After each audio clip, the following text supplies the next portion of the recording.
அன்பார்ந்த விஜயராசினியர்களே, குரு வக்கரம் முடிஞ்சு நல்லபடியாக ஆகிட்டார் தை மாதம் 2. அதாவது குரு அந்த 14 பிப்ரவரி 14 நன்னாயிடுறார்.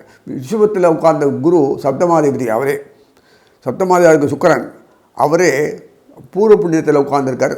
2 பேரும் குருவும் சுக்கிரனும் ராசி பரிவர்த்தனை. இது வேண்டும். செவ்வாய் 2 பேருக்கும் வேண்டியவர். அதனால் செவ்வாய் இங்கே உட்காந்துருக்க பார்த்தோன்னா மிதுனத்தில் உட்காந்துருப்பார், கடகத்தில் இப்படி உட்காந்துருப்பார். இந்த இடத்துல 8ஆம் வீடு பரவாயில்லை. ஏன்னா 6ஆம் வீட்டு அதிகாரியே செவ்வாய் தான் விச்சிகத்துக்கு. அது மறைவு ஸ்தானத்துலாம் வருது. இதெல்லாம் பார்க்கும்போது காரணம் இல்லாமல் எதுவும் பண்ணல.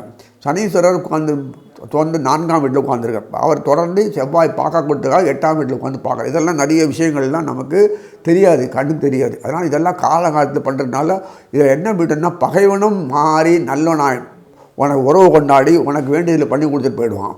இதெல்லாம் இருக்குது. சொத்துக்களை மீட்பீங்க, கோர்ட்டு தவறாக இருக்காது, விவாகரத்து போயிடும். இதெல்லாம் வந்திருக்கும்போது தனக்கு மனசு மாறி வந்துடுவாங்க. இதெல்லாம் நீங்கள் எதிர்பார்க்காத காரியங்களில் இயல்பாக முடிஞ்சிடும்.